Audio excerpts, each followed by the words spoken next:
Long Island medium star Theresa Caputo's life has been thrown into deep sorrow as her ex-husband, Larry Caputo, has suddenly fallen seriously ill and been hospitalized. In the cold room with white walls, amidst the beeping of the monitor, Theresa sits next to her bedridden ex-husband, looking at him with tearful eyes. The doctors delivered the terrible news. "Theresa, your ex-husband is in critical condition. He has fluid in his heart, which is caused by excessive drinking. He needs to have emergency heart surgery. Please pray for him." Theresa's hands are shaking, tears welling up in her eyes. Despite the many ups and downs of life, her love and concern for Larry seem to overshadow everything at this moment. In the silent atmosphere of the hospital, Theresa silently prays that her ex-husband may recover and see the light of life again. The sterile smell of antiseptic lingered in the air, mixing with a faint hum of the hospital's fluorescent lights. The cardiac unit was quiet except for the steady beeping of machines, each sound marking the fragile rhythm of a man's life. Theresa Caputo sat in a hard plastic chair beside the bed, her blonde hair pulled back loosely, the edges slightly frayed from hours of running her fingers through it. Larry Caputo, her ex-husband, her once inseparable partner, lay unconscious beneath a thin hospital blanket. His skin looked pale, almost gray, as if the life had been drained from him and left only the shadow of the man she once knew. Tubes and wires snaked around him, disappearing into machines that hissed and beeped like some cold, mechanical chorus. Just hours earlier, Theresa had been on the phone with a client, discussing a private reading. She had been mid-sentence when her phone buzzed with a call from a number she didn't recognize. Something in her gut told her to answer. It was the hospital. "Theresa Caputo?" The voice on the other end asked. "Yes, this is she," she replied cautiously. "This is Dr. Walters from St. Catherine's Medical Center. I'm afraid your ex-husband, Larry Caputo, has been admitted. He's in critical condition. We suggest you come right away." The words critical condition felt like a fist slamming into her chest. Now she was here, staring at the man who had once been her world. They had shared decades of laughter, vacations, Sunday dinners with the kids, and even the silent cold wars that marriage often brings. Their divorce had been painful, bitter in moments, but she had never wished him harm. And certainly not this. Dr. Walters entered the room, his expression grim. He stood at the foot of the bed and spoke softly, almost as if trying not to disturb the stillness. "Theresa," he began, "Larry has a dangerous accumulation of fluid around his heart, pericardial effusion. It's the result of years of excessive drinking. We have to operate immediately." But he paused, his eyes searching hers for strength. "There are no guarantees." Her hands trembled. She felt her chest tighten, as though the fluid was in her own heart. She swallowed hard, fighting the rising tide of panic. "What are his chances?" she asked, her voice barely more than a whisper. Dr. Walters hesitated. "It's risky. The surgery could save his life, or it could." His words trailed off, but Theresa understood. She turned to Larry, her vision blurring with tears. "You stubborn man," she murmured. "All those times I told you to cut back, to take care of yourself." She reached for his hand, warm, but too still. "And now look where we are." Her mind drifted, unbidden, to a memory from years ago. They were in Montauk, sitting on the deck of a small beachfront hotel. Larry had a beer in hand, and she was sipping iced tea. The sun was setting, turning the water into molten gold. He had turned to her, smiled that mischievous smile, and said, "Even if we're not perfect, we're still us. And that's enough." Tears rolled freely down her cheeks. Were we enough? She wondered. Divorce had broken them apart, but love, in its strange, enduring form, was still here. It sat in this room with her, stronger than pride, stronger than the years they'd spent apart. The nurse entered briefly, checking the monitors and for drip. "He'll be going into surgery in about 10 minutes, she said gently. Theresa nodded, though her throat felt tight. She leaned closer to Larry's ear. "I don't know if you can hear me," she whispered, "but you've got to fight. Not for me, not even for the kids. Fight for yourself." You've still got more life to live, more sunsets to see. And if you get through this, I swear I'll be here.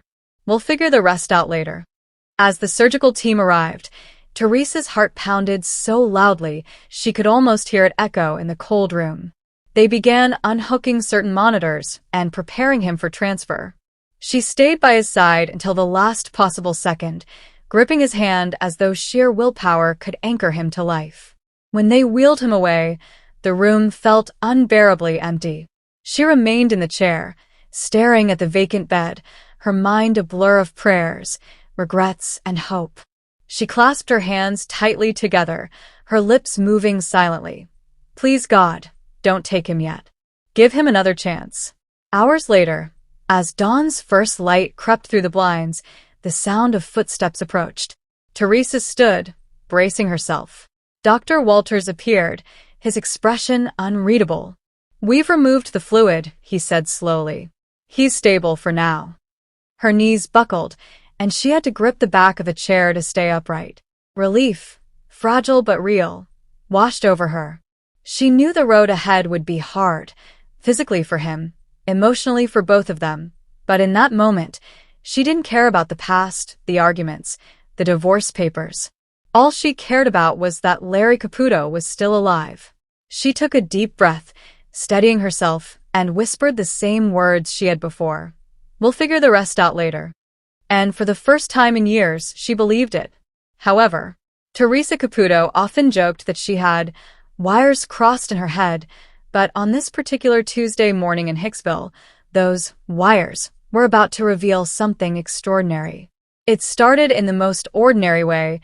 Theresa sitting at her kitchen counter, hair pinned up in her signature blonde poof, sipping a large iced coffee. But as she scrolled through her messages, a sudden humming filled her mind. It wasn't the refrigerator. It wasn't the air conditioner.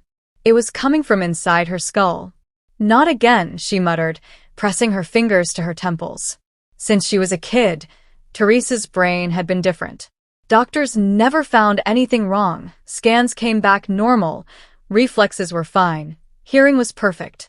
But every once in a while, she'd feel what she called the switch. A moment when her brain seemed to turn on like a giant radio antenna. This wasn't just sensing emotions or feeling vibes.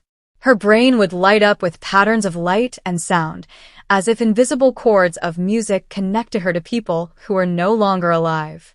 That morning, the humming turned into words. Theresa, tell my son, the boat wasn't his fault. She froze. The voice was clear as if someone were standing behind her. But she was alone, except for her dog Louie, who had perked up and was staring at the hallway. She scribbled the sentence on a sticky note. She'd learned long ago that when these messages came, they were like quick flashes. You had to catch them before they disappeared. Later that day, Theresa stopped at a small bakery to pick up cannoli for her mom. She noticed a man in his 40s standing in line ahead of her, fidgeting with his phone. The humming in her head began again, but this time it was louder, almost urgent. That's him, Theresa. The boat. Tell him. She tried to ignore it. She was just there for pastries, not work. But her brain wasn't built like other people's. The antenna wasn't something she could shut off. Excuse me, she finally said, tapping him lightly on the shoulder. I know this is going to sound crazy, but do you have a connection to someone who passed away in a boating accident? The man's eyes widened. My dad. How do you? Before she could answer, the words spilled out of her in one breath. He says it wasn't your fault. You weren't supposed to be on that boat that day, and he knows you've carried the guilt for years. He says you need to take the fishing trip this weekend. He'll be there, watching over you. The man's lips trembled. I canceled that trip yesterday. Later, Theresa sat in her car, gripping the steering wheel. She knew what had just happened wasn't just intuition or a lucky guess. Scientists had once told her that most brains filter out irrelevant sensory information to help people focus. Hers didn't.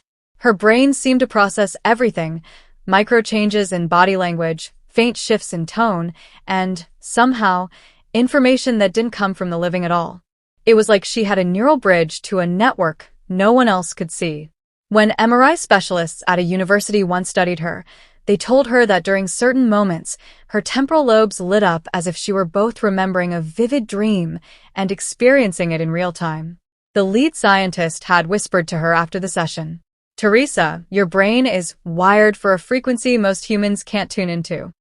Of course, there was a cost. Sometimes the voices came in the middle of the night, waking her from dreams.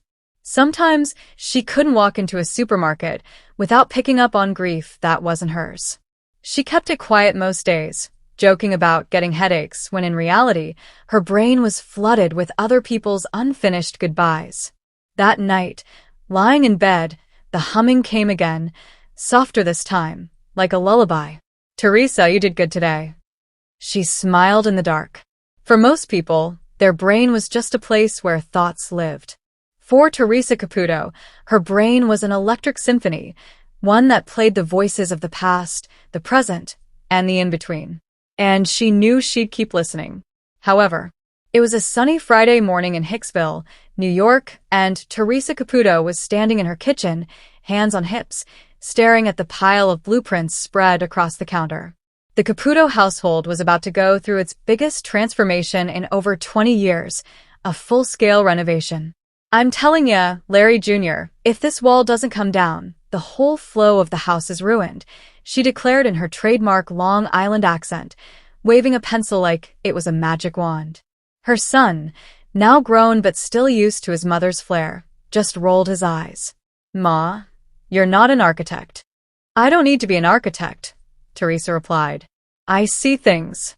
You know how I am with spirit. Well, I've got the same sense for bad floor plans."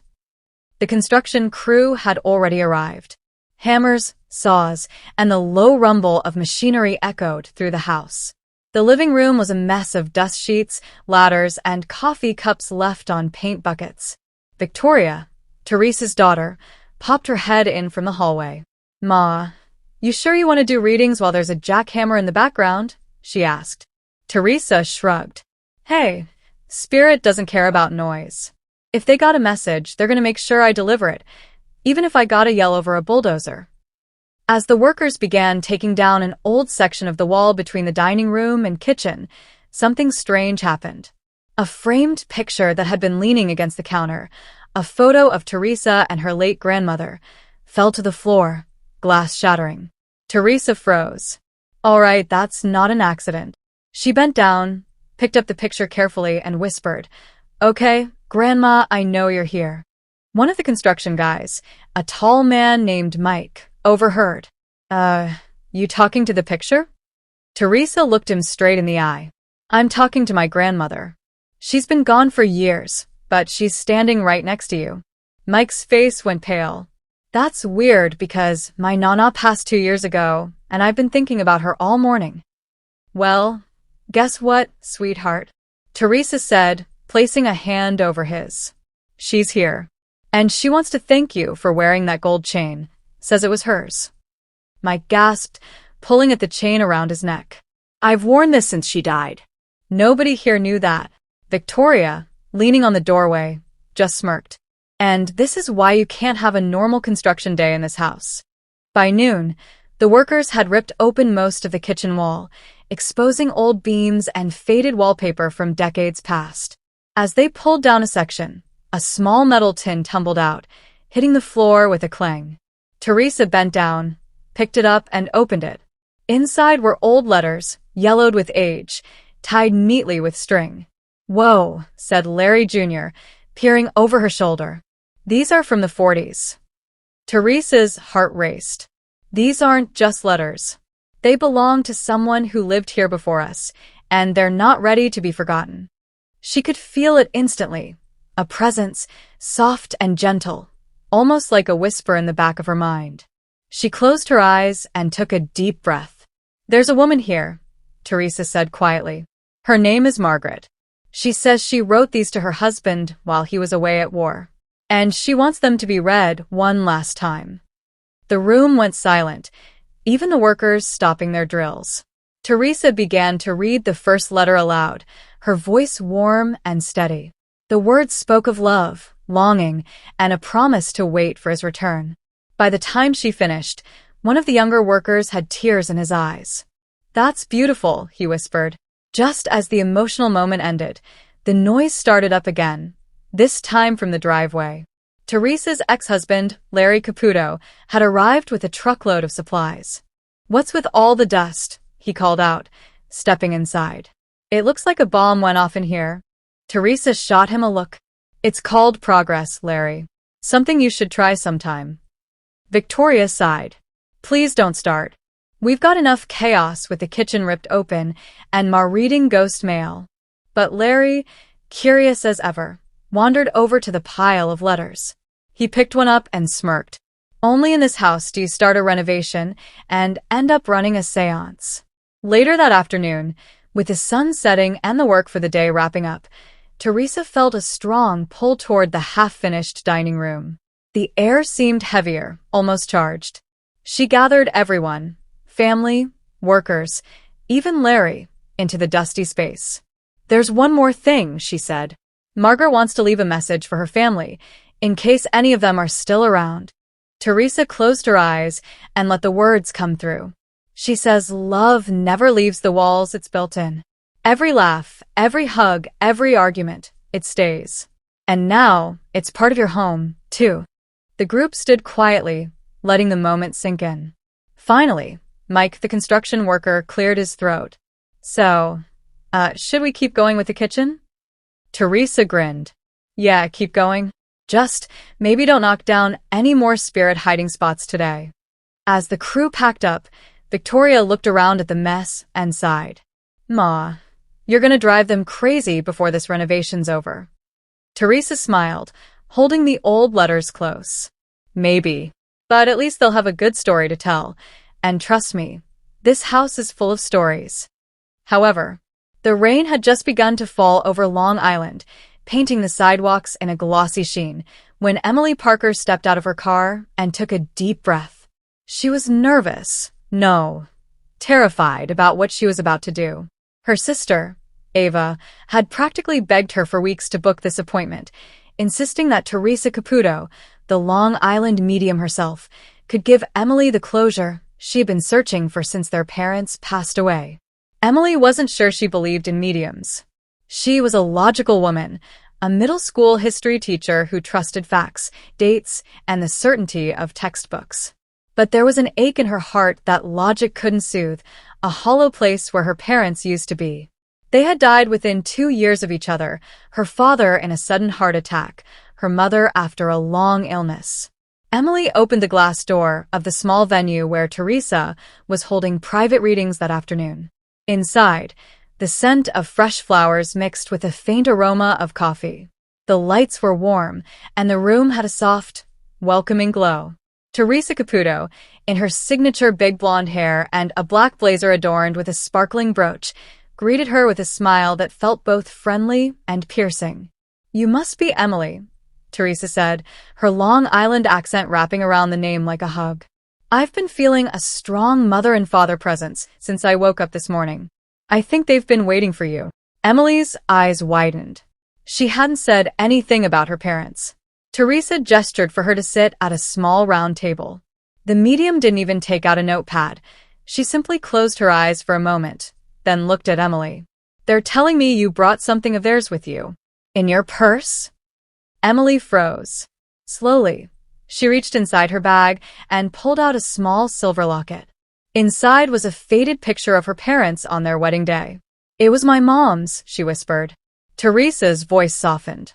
"She says she's glad you've been wearing it again. She says you only started wearing it after that dream, where she was standing in the kitchen, smiling at you." Emily gasped. 2 weeks ago, she had dreamt exactly that. Theresa continued, her hands lightly resting on the table. "Your father's here too. He's showing me baseball. A mitt? And he's laughing because you tried to play catch with him as a kid, but you always closed your eyes when the ball came at you." Emily couldn't help but laugh through her tears. "That's true. I was terrible at it." The air in the room seemed to shift, as if some invisible curtain had been drawn back. Theresa leaned forward slightly. "Your mom says you've been feeling guilty about not being with her in the hospital at the exact moment she passed. She wants you to know she chose to go when you weren't there because she didn't want you to see her last breath. She says she wanted you to remember her alive, not the way she looked in those final moments. The tears came fast now, hot and unstoppable. Emily had carried that guilt for years, replaying the moment she stepped out of the room to get coffee, only to return and find her mother gone. Theresa's tone shifted again, lighter now. Your dad says he's been messing with your kitchen lights. Does the light over your sink flicker sometimes? Emily blinked in shock. Yes. I thought it was just bad wiring. Nope. That's him. He says it's his way of saying hello. And your mom, she's showing me flowers, yellow ones, big and bright. Daffodils? Emily nodded slowly. They were her favorite. I planted some in my garden this spring. Theresa smiled knowingly. She says she sees them, and she loves that you're carrying on her tradition. She's also saying you've been avoiding a certain family recipe because you're afraid it won't taste like hers. Emily let out a shaky laugh. Her lemon pie. I can never get the crust right. She says it's okay. It's the love you put into it that matters, not perfection. The reading continued, each detail more personal than the last. Private jokes, childhood memories, and reassurances Emily didn't even know she needed. At one point, Theresa tilted her head, listening to something only she could hear. Your parents want you to know they're together. Your dad says he still dances with your mom in the kitchen, just like he used to. And they're telling me you need to stop worrying about whether they were proud of you. They say they always were. Always will be. By the time the session ended, Emily felt lighter, like she had set down a weight she'd been carrying for years. She stood, clutching the silver locket in her hand. Thank you, she said, her voice thick with emotion. Theresa gave her a warm smile. Don't thank me. Thank them. I'm just the messenger. As Emily stepped back outside into the rain, she noticed something strange. The street lamp above her flickered once, just for a moment, before glowing steady again. She stopped, looking up at it, and a small smile tugged at her lips. Hi, Dad, she whispered. And for the first time in a long, long while, Emily felt like she wasn't walking alone. Hello, lovely viewers. Welcome to my channel. I am Mina. Hope your day is so well. If you like the video, don't forget to subscribe the channel.